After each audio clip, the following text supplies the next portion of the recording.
Yo, my man Scenario out here with the off-brand polo shorts. Lol, bro. You got them fly gray Adidas. Let me swap shoes, bro. And you're probably thinking, wait, so is this the biggest L that he's talking about? Surprisingly, Yo, Scenario. I know you hear me, bro. Yo, Scenario. what? What? Yo, What? what the freak? Shut the frick up, Ninja. God dang, I'm trying to tell a story.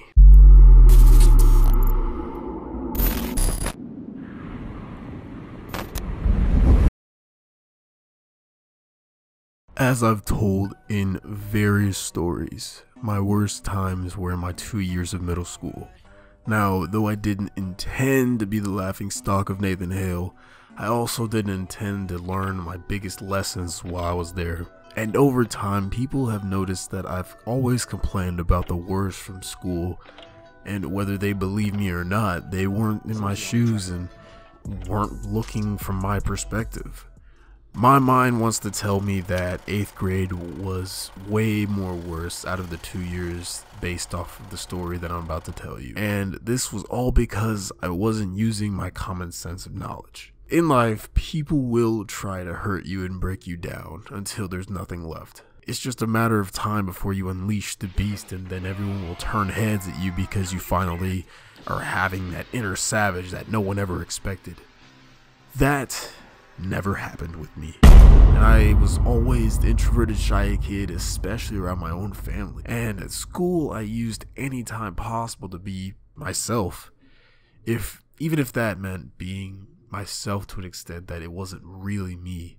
But what everyone saw me to be was the annoying, the genius that I can copy off of. Let me tell you something about these kids, okay? Nathan Hale kids suck. I mean, people made fun of my name every day. My real name is Scenario, but everyone always said something different, like Scenario or Cereal, or even worse, randomly come with names that don't even have the relevancy towards it, like Sicardio or something that's supposed to be like a spice or something.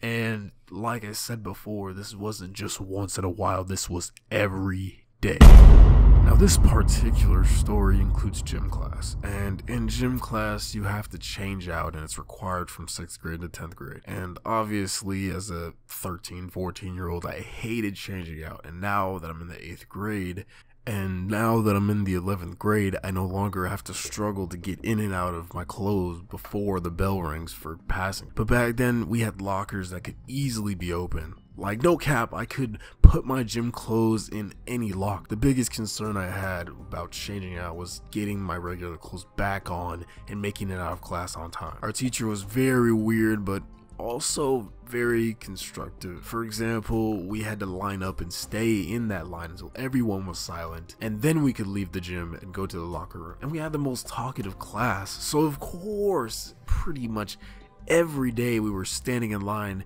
until the bell rang with our gym clothes still on. Days that we made it to the locker room, we would have only like 2 minutes to get dressed back up and make it out of class on time. And it was just a lose-lose situation. So what I would do is I would leave my locker cracked open, just enough to where you could barely see it from a certain distance. Now, the people around my locker were not fans of me. In fact, they were all black and they all hated me. And the only reason I'm mentioning that they're black is because I'm black too. But of course, they still had to put me down, right? Seriously. Most days they would ignore my existence, which was what I wanted. But the days that they did notice me, it was all talk and no action. Yo, my man Scenario out here with the off-brand polo shorts. Lol, bro. You got them fly gray Adidas. Let me swap shoes, bro. And you're probably thinking, wait, so is this the biggest L that he's talking about? Surprisingly, Yo, Scenario. I know you hear me, bro. Yo, Scenario. What? Yo, What? what the freak? Shut the frick up, Ninja. God dang, I'm trying to tell a story. One day, I leave my locker crept open like I usually do, and I go to the hallway where we could all pretty much just chill out until everyone was done changing out and preparing for class to start. And once everybody was ready, we played kickball the whole hour.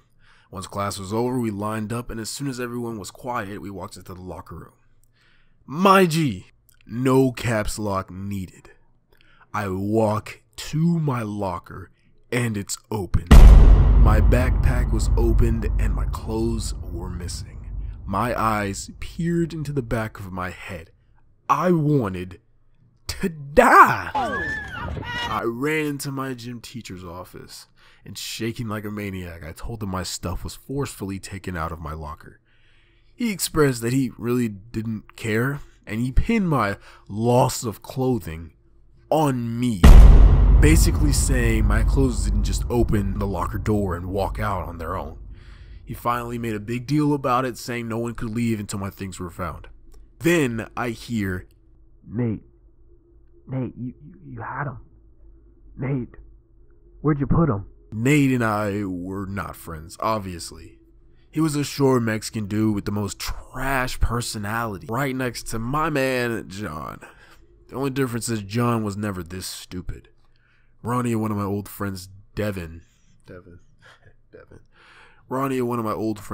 ended up finding my clothes. So evidently, right after I left the locker room, Nate and his team of animals decided to pull the best scheme of 2015. Nate, on his own, grabbed out my clothes and sneakily took them into the shower, threw them on the ground, and turned the nozzle on. I was devastated. I couldn't speak, and my body wanted to murder, but I sat next to my ruined clothes, and as the bell rang, I did not move. Guys, this is the reality of life, okay? People will mock you, and they will try to tear you down, and on that day, I took the fattest L I have ever taken. And am I afraid to admit it? Not anymore. Because of the experiences I had in middle school, I was able to learn from them. But I made sure after that mistake that I would never be truly disrespected by someone ever again. The difference between now and then, if I was to go back, I would have fought Nate with everything in me. But if I'm going to be completely honest, I would have let it happen over and over again. Because this is what made me a sauce god. Out of every story I told you, whether it be about a girl or about an old friend or my family, this is what made me the sauce god. I ended up having to wear my gym clothes for 2 classes, and then my clothes were returned to me dry. I used to draw comics all the time, and the notebook that was filled with them was stolen. And my belt was also stolen. Nate, if you're watching this, you're crap. But I forgive you. And I hope that whatever life you live is enough for you, regardless of what you did to me 3 years ago. And thank you, because if it wasn't for what you did, the person watching this video would have never knew my name. Moral of the story, don't let anyone trick you out of your position. Don't keep your guard down, because you never know who could try to break that line of happiness you've given yourself. Stay yourself, and if someone does something to you, no matter what it is, don't be that person who gets even because it makes you just as much trash as the person that did it. And I can almost bet that Nate is living that karma right now. And even if he's not, props to him. Props to him. I hold no grudge against him, and I refuse to let it bother me. Revenge is redundant. Don't let it consume you.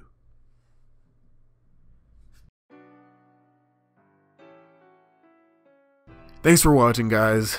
This will be a new era to my YouTube channel. I'm sorry that I didn't upload to the best of my ability this summer, but if I'm going to be completely honest, I won't be 100% for a few weeks. But until then, I'm still out here making content, editing videos, so don't worry. Spider-Man Season 3 Episode 2 drops most likely tomorrow.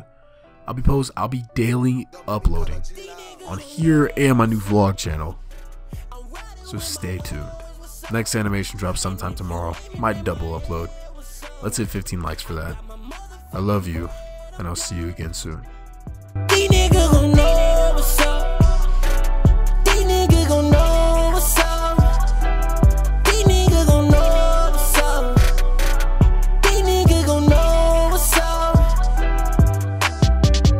Money coming in always, plus I'm at work all day. They would laugh in the hallway, selling tapes in the hallway. Wearing red bottoms and them ball mains, and the streets booming like all lanes. And I'm ballin' ball like a ball man. Watch out, nigga, ball lane, yeah.